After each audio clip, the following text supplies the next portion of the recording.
সাবেক অর্থমন্ত্রী কিবরিয়া হত্যাকাণ্ডে আর্থিক সহায়তা দেন সালমান এফ রহমান, দাবি ছেলে রেজা কিবরিয়ার। দর্শক, খুবই গুরুতর একটি অভিযোগ। এই বক্তব্যের মধ্য দিয়ে কিন্তু কিবরিয়া হত্যাকাণ্ডের নতুন একটি মোড় তৈরি হলো। সাবেক অর্থমন্ত্রী এবং আওয়ামী লীগ নেতা Shah A M S Kibria হত্যাকাণ্ডের 20 বছর হয়েছে আজ 27শে জানুয়ারি। এই উপলক্ষে তার ছেলে অর্থনীতিবিদ এবং গণ অধিকার পরিষদের সাবেক সভাপতি রেজা কিবরিয়া এক ভিডিও বার্তায় বাবার হত্যা মামলার বিচার নিয়ে অসন্তোষ প্রকাশ করেছেন। সোমবার রেজা কিবরিয়া প্রথম আলোকে এই ভিডিও বার্তা পাঠান। তিনি বলেন, একটি সুষ্ঠু বিচারের জন্য 20 বছর ধরে অপেক্ষা করছি, কিন্তু সুষ্ঠু তদন্ত হয়নি। আওয়ামী লীগের সময় এর বিচার হয়নি। এই ঘটনায় আওয়ামী লীগের 3 ও বিএনপির এক নেতা জড়িত ছিলেন।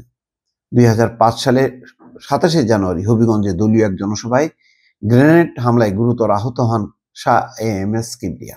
চিকিৎসার জন্য ঢাকায় নেওয়ার পথে মারা যান তিনি। এই হামলায় তার ভাতিজা শাহ মঞ্জুরুল হুদা, আওয়ামী লীগের স্থানীয় নেতা আব্দুর রহিম, আবুল হোসেন সিদ্দিক আলী আহত হন 70 জন। আলোচিত এই মামলায় বর্তমানে সিলেট দ্রুত বিচার ট্রাইব্যুনালে সাক্ষ্য গ্রহণ চলছে। গ্রেনেড হামলার পরদিন হবিগঞ্জ জেলা আওয়ামী লীগের সেই সময়কার সাংগঠনিক সম্পাদক এবং সাবেক এমপি আব্দুল মজিদ খান বাদী হয়ে হত্যা মামলা ও পুলিশ বাদী হয়ে বিস্ফোরক দ্রব্য আইনে আরো একটি মামলা করেন। পরে মামলা দুটি সিআইডিতে হস্তান্তর করা হয়। তদন্ত শেষে 2005 সালে 18 মার্চ শহীদ জিয়া স্মৃতি ও গবেষণা পরিষদের কেন্দ্রীয় সভাপতি আব্দুল কাইম সহ 10 জনকে অভিযুক্ত করে আদালতে প্রথম অভিযোগপত্র দেয় এই সিআইডি। এই অভিযোগপত্রের বিরুদ্ধে আদালতে নারাজি আবেদন করে বাদী পক্ষ। পরে 2007 সালে মামলাটি পুনঃ তদন্তের জন্য আবার সিআইডিকে দায়িত্ব দেওয়া হয়। দ্বিতীয় দফায় 2011 সালের 20শে জুন আসামির সংখ্যা 16 জন বাড়িয়ে 26 জনের বিরুদ্ধে অভিযোগপত্র দেওয়া হয়। এ নিয়েও আপত্তি ওঠে নিহত নেতার পরিবার থেকে। সর্বশেষ 2014 সালের 13 নভেম্বর মামলার পঞ্চম তদন্তকারী কর্মকর্তা সিলেট অঞ্চলের তৎকালীন সহকারী পুলিশ সুপার মেহেরুন্নেসা পারুল হবিগঞ্জ জেলা ও দায়রা জজ আদালতের সম্পূরক অভিযোগপত্র দাখিল করেন। এতে নতুন করে সাবেক স্বরাষ্ট্র প্রতিমন্ত্রী লুৎফুজ্জামান বাবর, প্রয়াত নেতা হারিস চৌধুরী, সিলেটের সাবেক মেয়র আরিফুল হক চৌধুরী, হবিগঞ্জ পৌরসভার সাবেক মেয়র গোলাম কিবরিয়া ওরফে জিকে গাউস, মাওলানা তাজউদ্দিনের ভগ্নিপতি হাফেজ মোহাম্মদ ইয়াহিয়া, আবু বকর, দেলোয়ার হোসেন, শেখ ফরিদ, আব্দুল জলিল সহ মাওলানা শেখ আব্দুল সালাম সহ 35 জনকে আসামি করা হয়।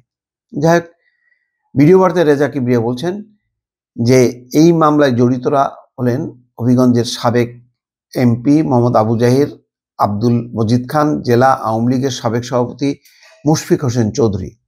আরও জড়িত ছিলেন হবিগঞ্জের বিএনপি নেতা জিকে গাউস। তাদের এই কর্মকাণ্ডে সহযোগিতা করেন আওয়ামী লীগ নেতা সালমান এফ রহমান। এই হত্যাকাণ্ডের পেছনে তিনি আর্থিক সহায়তা দেন। সালমান এফ রহমান নানা কারণে আমার বাবা কিবরিয়ার উপর ক্ষিপ্ত ছিলেন। আওয়ামী লীগের শাসনামলে দুর্নীতি, বিশেষ করে ব্যাংক ও শেয়ার বাজার কেলেঙ্কারির বিরুদ্ধে ছিলেন আমার বাবা। এই জন্য সালমান এফ রহমানরা ক্ষিপ্ত ছিলেন। তারা প্রত্যেকেই শেখ হাসিনা ওয়াজেদের প্রিয় এবং কাছের মানুষ। সে কারণে এই হত্যাকাণ্ডের সুষ্ঠু তদন্ত ও বিচার হয়নি। একটি অসমাপ্ত তদন্তের ভিত্তিতে সুষ্ঠু বিচার কাজ হতে পারে না। যাই হোক, এখন বিচারের অপেক্ষা আছেন। রেজা কিবরিয়ার এই বক্তব্যের পর নিশ্চয়ই তদন্ত একটি নতুন গতি পেল বা মোড় নিল। এখন দেখা যাক এই বক্তব্য কতখানি তদন্ত কর্মকর্তারা তার সংশ্লিষ্টতা খুঁজে পায়। ভালো থাকবেন। আল্লাহ হাফেজ।